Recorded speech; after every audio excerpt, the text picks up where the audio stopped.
Cuentan en Bilbao que la palabra alirón proviene de una variación semántica de la leyenda Olairon, todo hierro, que presidía la entrada de un depósito de ese mineral en el que se disputaron los primeros partidos de fútbol en el Bocho. También es bastante conocido el origen minero del decano del fútbol español, el Recreativo de Huelva, fundado por técnicos ingleses que trabajaban en las minas de Río Tinto a finales del siglo XIX. Y es que el fútbol, como muchas otras manifestaciones culturales del siglo XX, no puede entenderse sin el motor que impulsó la vida de millones de personas durante décadas, la industria. El deporte no solo fue ocio, fue también política empresarial, estrategia de identidad y muchas veces símbolo de clase. El escritor y periodista deportivo Miguel Venegas y el profesor de la Universidad de Cantabria, Gerardo Cueto, nos explican el origen del fútbol como un entretenimiento de la alta burguesía y la aristocracia inglesas a mediados del siglo XIX. El origen del fútbol, con sus reglas, tal y como las conocemos hoy, surge por la clase alta inglesa. Es decir, los jóvenes de los colegios como Eton en Inglaterra, con los muy elitistas, son los que fundan la Federación Inglesa, la FA, que hoy sigue funcionando, y ponen las reglas del fútbol, pero el gran desarrollo del fútbol a finales del siglo XIX y principios del XX lo hacen las clases populares y lo hacen sobre todo los obreros en la Revolución Industrial, una forma de pasar el tiempo después del trabajo, unidos entre ellos. Es el fútbol, y así se desarrolla el fútbol, y eso se ve hoy en muchos equipos muy importantes de Europa que conocemos todos y que tienen sus raíces, algunos incluso permanecen hoy en día, en la industria y en los trabajadores. El deporte en sí mismo, en los primeros años, pues es un deporte de élite. O sea, ¿quiénes son los que jugaban incluso a fútbol, ¿no? Inicialmente, pues son hijos de burgueses o de aristócratas que conocen el deporte, ese deporte en concreto, porque han podido estudiar en el extranjero y de esa manera lo conocen y lo ponen en práctica, pues a quienes cuando vuelven, pues con ingenieros muchas veces o gente relacionada con el puerto, que bueno, de origen británico la mayor parte de las veces, que puedan organizar sus partidos de fútbol y demás, ¿no? A partir de los años 20 el deporte se populariza, y sobre todo el fútbol, ¿no? Deja de ser un deporte elitista y pasa a ser practicado por las clases populares. Es una manifestación deportiva que se generaliza en todo el mundo, no solo en España. De cierto modo, igual el fútbol tiene tanto éxito porque tampoco es un deporte muy complicado, con unas reglas excesivamente complicadas, ¿no? En la Inglaterra industrial el deporte creció al calor de la fábrica, especialmente el fútbol, cuyo auge coincide con el desarrollo del capitalismo. Pongo ejemplos clarísimos. En Inglaterra, el Arsenal, uno de los principales equipos de Inglaterra, se fundó en 1886 y lo fundaron empleados de la fábrica de armas Woolwich, una fábrica de armas muy importante que hoy día no existe, pero esos propios empleados dieron el nombre al club, ¿no? Primero fue Arsenal Woolwich y después se quedó en Arsenal, y hoy en día el propio escudo tiene las armas que recuerdan el origen del club. Obviamente, hoy ya el club pertenece a un grupo inversor estadounidense y no tiene nada que ver, pero las raíces siguen ahí. Y el barrio incluso ha cambiado muchísimo. No tanto ha cambiado el barrio, por ejemplo, del West Ham, también en Londres, pero este club fue fundado por un industrial directamente, el industrial del naviero, de la Thames Iron Works. De hecho, Thames Iron Works fue el primer nombre del club, del West Ham United, que luego cambió el nombre y bueno, pasó con ese nombre, y los aficionados del West Ham son conocidos como los Hammers, ¿no? Los martillos. Un equipo que está muy muy ligado a la parte de los barrios del este de Londres, y esa parte de donde estaban las navieras y los obreros que trabajaban allí, ¿no? Y hoy en día ellos se enorgullecen mucho. Supongo que no es un equipo que haya ganado tanto y se haya convertido en un súper rico, y por eso mantiene mucho ese espíritu, ¿no? de equipo obrero. La expansión del fútbol por todo el continente es inmediata. Las empresas no solo aceptaron este fenómeno, lo promovieron, y el deporte, con el fútbol en cabeza, se convirtió rápidamente en un vínculo entre industrialización y cultura obrera, a la par que un elemento de cohesión social. Las zonas mineras de Alemania dan buena muestra de ello. En Alemania, por ley, los clubes de fútbol tienen que pertenecer en un 50% más uno a los aficionados, ¿no? Hay 2 excepciones solo y son por razones históricas. Son el Wolfsburgo y el Leverkusen, que pertenecen a la Volkswagen y a la Bayer, respectivamente. Y es porque ambos equipos fueron fundados por la Bayer y por la Volkswagen para que sus trabajadores tuvieran ese equipo para poder jugar al fútbol y hacer unión entre los propios trabajadores en 2 industrias, en 2 empresas muy grandes, ¿no? Y esa es la excepción que hace la ley, la propia ley en el fútbol alemán, porque estos 2 clubes fueron fundados y hoy día pertenecen a un 100% por estas 2 empresas. Luego hay clubes que se vanaglorian de su pasado obrero y de esas raíces con la tierra, como el Schalke, que tiene su nombre por las propias minas de sal y por las minas de carbón que había en esa zona de Renania-Westfalia, y que hoy en día incluso, bueno, en la decoración de su propio estadio tiene el propio túnel de vestuarios, tiene forma de túnel de mina, ¿no? Y es el equipo minero. Y luego el Unión Berlín, un equipo que está muy de moda en la Bundesliga, que ellos mismos son la Eiser Union, ¿no? Se llaman la Unión del Hierro, ¿no? Está fundado obviamente en los obreros metalúrgicos y en el propio sindicato de los obreros, ¿no? No pertenece a ninguna empresa, pero pertenece, digamos, a los aficionados que en el barrio de Kopenick, en la antigua fábrica metalúrgica, ahí se fundó y ahí mantiene sus raíces y ellos cuidan esa historia, ¿no?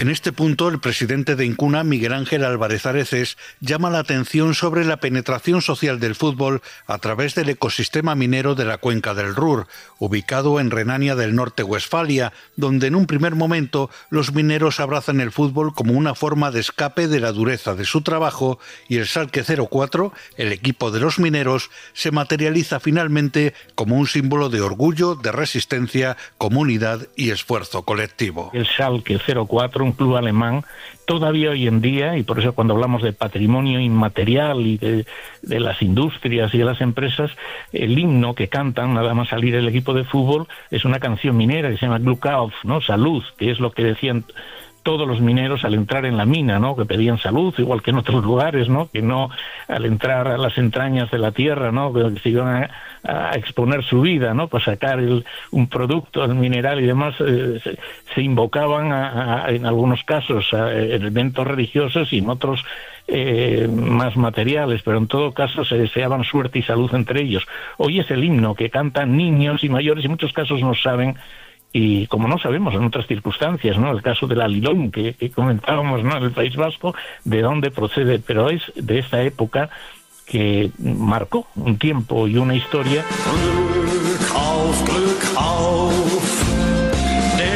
Son innumerables los ejemplos que relacionan industria y deporte en toda Europa durante los siglos XIX y XX, pero Álvarez Areces apunta también la expansión de este fenómeno por el continente americano. Y todos los nombres de equipos de fútbol en medio mundo están plagados de este tipo de referencias, ¿no? En algunos casos los nombres, vamos a Sudamérica, en Argentina, en Brasil, en Uruguay, en Chile, en México, y todos tienen en México hay, digamos, una rivalidad entre escoceses e ingleses, los 2 primeros equipos de fútbol. El Orizaba y el Puebla los fundan los ingleses y están ligados en uno a un elemento de fábrica de cervezas y en otro minero. Vemos nombres como Everton, New Old Boys, etcétera, en medio mundo, lugares y cosas que parecen raras, ¿no? O extrañas, pero todo procede de ese impulso, ¿no?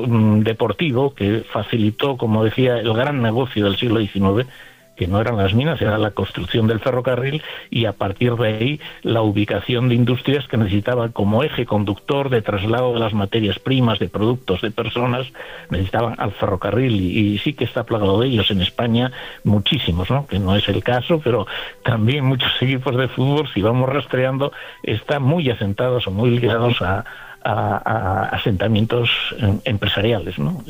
Productivos. Y tenemos que centrarnos, cómo no, en el caso español.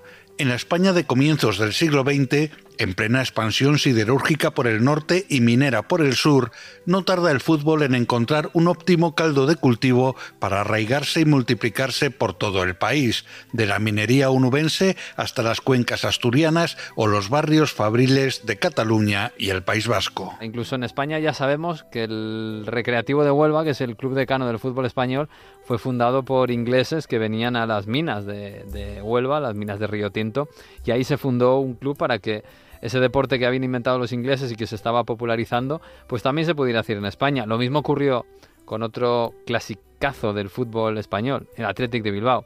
Pues algunos ingleses que estaban trabajando en los astilleros de Bilbao, pues pidieron permiso para hacer un equipo en un campo que había por allí, y poco a poco eso se fue desarrollando hasta convertirse hoy en Athletic de Bilbao, que es un club de socios que es verdad que hoy ya no tiene nada que ver con la industria, pero allí estaba su origen, porque todo el fútbol europeo y prácticamente mundial se desarrolló, se popularizó, no porque los chavales millonarios de Eton hicieran sus normas y crearan la Federación Inglesa, sino porque los trabajadores de las siderurgias, de las textiles de Manchester, de las grandes industrias pesadas de toda Inglaterra y Escocia, pues se unieron para poco a poco jugar al fútbol y ir al campo entre todos, animar al equipo que les daba forma a todos ellos. Y ahí nació el fútbol. Hoy es otra cosa, es verdad, fondos de inversión, grandes multimillonarios, pero el origen del fútbol en algunos sitios se mantiene, es la industria y los trabajadores de ella. El deporte era un elemento fundamental en todos los sentidos. De hecho, hay un deporte y la creación de clubes deportivos va muy ligada, ¿no?, al desarrollo empresarial. El propio fútbol que conocemos hoy, el fútbol va ligado a la revolución industrial y su desarrollo en el mundo es a partir de la construcción del ferrocarril y del desarrollo de la industria. No es casual que en España el Recreativo de Huelva sea el primer club que se cree, que lo crearon los ingleses que estaban en Río Tinto, pero prácticamente en todo el mundo los equipos de fútbol, los clubes deportivos están creados a partir de las propias empresas. En la evolución, sobre todo del siglo XX, se va ampliando este elemento de sociabilidad y de incorporación y de identificación con una marca, con una empresa, y se va ampliando en prácticamente todos los deportes que generalmente son grupales, son asociativos, y lo mismo no solo el fútbol, sino incluso en otro tipo de deportes, balonmano, baloncesto, el desarrollo también de equipos, aunque sean de atletismo, de competiciones más individuales, también se genera en base a asociaciones ligadas a las propias empresas, ¿no? Queremos indagar en el interés de empresas y empresarios en fomentar y patrocinar el deporte entre sus empleados. ¿Qué réditos veían industriales de fábricas, astilleros, minas o ferrocarriles en el fútbol, el baloncesto o el atletismo, que les llevaron incluso a construir fastuosos estadios? Nos lo cuenta el profesor Cueto. Nos vamos a encontrar en muchísimos lugares estadios deportivos, complejos deportivos, construidos por las empresas que son la envidia de la región, de la provincia, ¿no? Porque ni siquiera los poderes públicos podían disponer de esas instalaciones, ¿no? Y, bueno, pues con las infraestructuras y con la financiación para las actividades deportivas, pues se va a reforzar aún más esa imagen que trata de transmitir la fábrica, la empresa, ¿no?, que es la gran familia de sus trabajadores. ¿Por qué se apoya el deporte?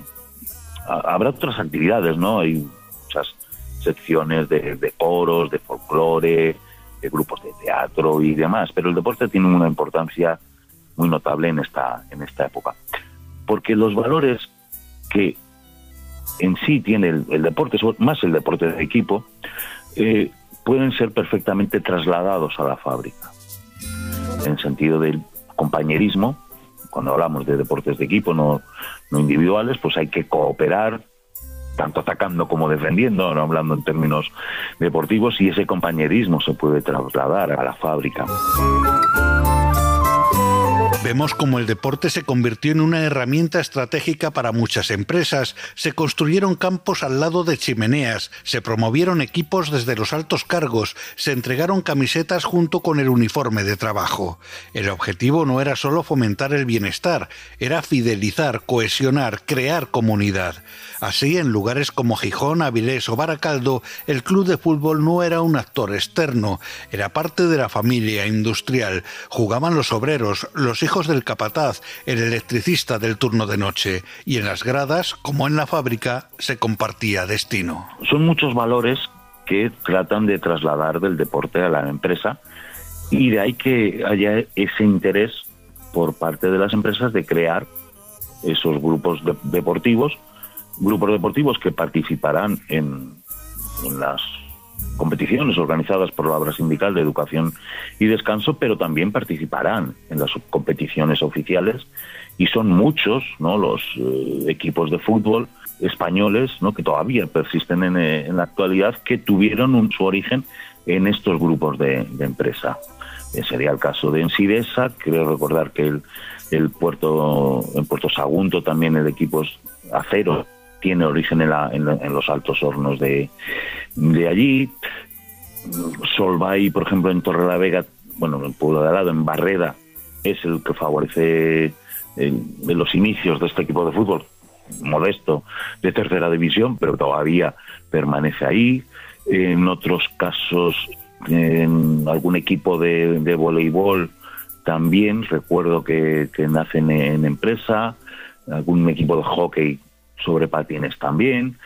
Bueno, pues son muchos, porque es la imagen de la empresa, es una manera de darse una publicidad, de cierto modo, diciendo, bueno, conseguimos gestas deportivas, que a veces no es lo más importante, pero sobre todo que la gente admire todas las instalaciones y todas las posibilidades que se les ofrecen a los trabajadores de participar en equipos de fútbol, en equipos de baloncesto, de lo que sea. Incluso dentro de esta imagen exterior que tratan de proyectar las empresas, hay también que tener en cuenta un aspecto. Esas instalaciones deportivas que han construido son lugares adecuados para realizar cualquier tipo de evento deportivo importante, ¿no? Pues competiciones de campeonatos de España, etcétera. Y esto estarán las empresas muy interesadas en hacerlo. Por ejemplo, en Cantabria, Esniace, una fábrica de fibra artificial, organizó varios encuentros en su estadio de la selección española de hockey sobre patines, e incluso en una ocasión, quiero decir, el equipo de la empresa, el equipo de baloncesto de la empresa, se enfrentó al Real Madrid de baloncesto, que había ganado la Copa de Europa la temporada anterior y que se encontraba en Cantabria de pretemporada, quiero recordar, ¿no? Bueno, que un equipo campeón de Europa como el Real Madrid vaya a las instalaciones de una empresa fabril es algo extraordinario, y es una imagen de marca muy, muy, muy interesante para las empresas, ¿no? Yo me he encontrado en revistas de empresa lo poco que les gustaba, por no decir que incluso les molestaba extraordinariamente, que los jugadores no llegaran puntualmente al entrenamiento o al partido, desde luego, o que fueran expulsados, ¿no? Porque eso creaba una mala imagen de la fábrica, porque el obrero estaba jugando no por él, estaba jugando por la fábrica. Hemos tratado de mirar la evolución del deporte con otros ojos, una mirada poliédrica de un fenómeno que abarca desde la orgullosa representación de barrios y trabajadores hasta instrumentos de fidelización y disciplina laboral, pasando por su característica más aceptada y natural del ocio y el entretenimiento. En los tiempos actuales, de estadios de cristal y clubes multinacionales, el recuerdo del viejo deporte de empresa perdura como historia del patrimonio industrial.